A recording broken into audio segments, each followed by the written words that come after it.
And the whole idea, I think originally we were gonna keep the whole Stan and Wendy love interest thing really going and developing, and it just sort of naturally kind of faded away. And I think a lot of it has to do with the fact that you really just don't give a crap in the third grade about your quote unquote girlfriend. And I think that it's kind of cool that this whole time they have been sort of boyfriend and girlfriend, but they don't hang out very much and they barely know each other. And they'll that's break up and that's get the back way together. it really was. Yeah, that's You break that's up how one it week, worked. you get back together next week.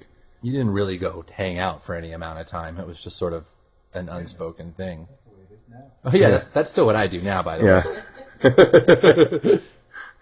Oh, there's a big crowd shot. Big Yeah. crowd shot there. Oh, look at So everyone's that's just looking the- straight ahead. That's the Pope bubble, which had just happened like the week before. The Pope had appeared in Denver, wasn't it? I think it was in Denver. And he had to be in the back of a truck in a bubble like that, and we just thought it was hysterical. Yeah, he's a Pope.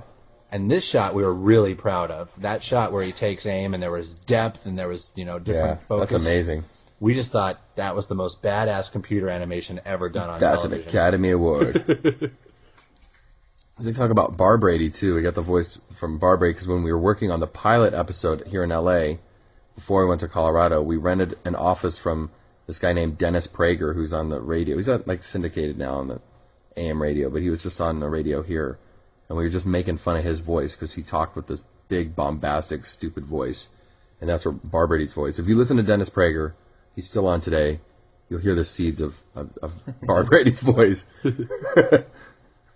And this was still back in the day. We sort of, I think for the first several shows, we had Chef do a song in every show. And then, I think the first 6 shows also. yeah, we kind of stopped and people were like, hey, we wanted Chef to do a song in every show. And I was like, well, we kind of have done that joke to death.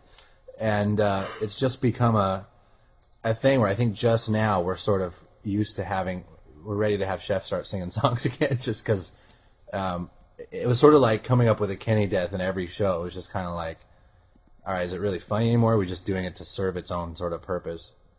You just had to do it. It was like a story would be going, and we'd have to take a break to do it in a little song instead of it come naturally out of the story. But the same thing here too. It was at the time it was real shocking to have some sexual innuendos sung about Kathy Lee Gifford, who was a celebrity that you didn't do that to. And whereas nowadays it's totally fine to do that too. Well, because everyone's hot for Kathy Lee now. Yeah. That's great. I mean, think about it. Book depository. Yeah, Dennis Prager. I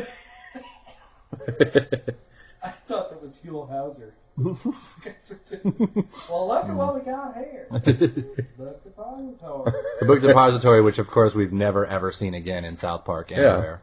We've also had the South Park arena for the Jesus and Satan fight. We always have just whatever we need for that episode. Yeah, it just sort of appears right South there. Park actually has a lot of buildings. It's great too, though. The way that people cheer in crowds is still the same. They just sort of jerk up and down with big smiles on their faces. Yeah. Just kind of shitty. Here's really good. Leave us. It's interesting though too because this show was actually animated in order, from beginning to end. And you can actually, I notice now, you can see the animation get better. Yeah, you can. Not really we still haven't figured the textures out or anything, but you can see, Right, there's here, actual watch- body positions. Watch the animation when he drops his gun. The There's- next shot. There's is really actual, good. we're starting to get the hang of moving things around the right way. Even that, is better than Yeah. stuff in the beginning of the show. I'll tell you later when he drops the gun.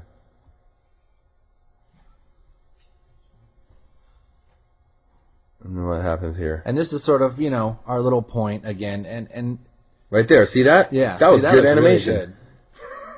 good. Again, you can sort of have this smooth effect on which we've incorporated more into the show now, but we still tried to, even though we were doing a computer, we still wanted to do 2 frames a second, basically, to make it look Stop again, motion. like stop motion. We figured that out on this episode, that if you have a character say, "I've learned something today," and then a little speech, it really doesn't matter what the episode was about at all. It'll make it seem like it was about something and that it had weight. Yeah, So it makes it seem important. So we just, in the first 6 episodes, we had everybody always say, "I've learned something today," and then it's about something that kind of is slightly related to the show. Sometimes. It's so We had dumb. the sound of the show in your headphones. Oh, you guys haven't seen? You guys have, some people know what's going on in the show. We don't. You just It's pretty funny because we're sitting here doing this with the sound people that have been doing the show from the very beginning too, Bruce and Lydia, and so we're watching our first attempts at things, and so are they. In terms of sound, they're probably having the same reaction we are. Like, oh, that's a sound. That's a background. Yeah, with this whole idea of the mayor, the one person who wasn't sort of a hick, the one person who was sort of trapped in this town and wanted to get out.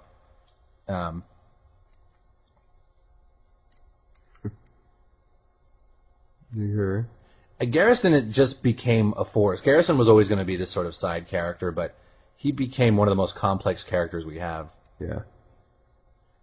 So yeah, Garrison basically, it's pretty funny because if you follow him through the seasons of South Park, you see that he went through this whole thing where he wasn't gay, and then Mr. Hatt left him, and he had to go find him again, and then he had Mr. Twig for a while, and then he finally went off to the mountains and admitted he was gay, and all that, and it really, his character and his stories follow like a soap opera. They're the only thing about South Park that has any continuity, and really does have an arc. An arc, yeah. And throughout the 5 years, and it's still continuing now. He's just sort of the soap opera element to the whole series that has a real story going on all the time.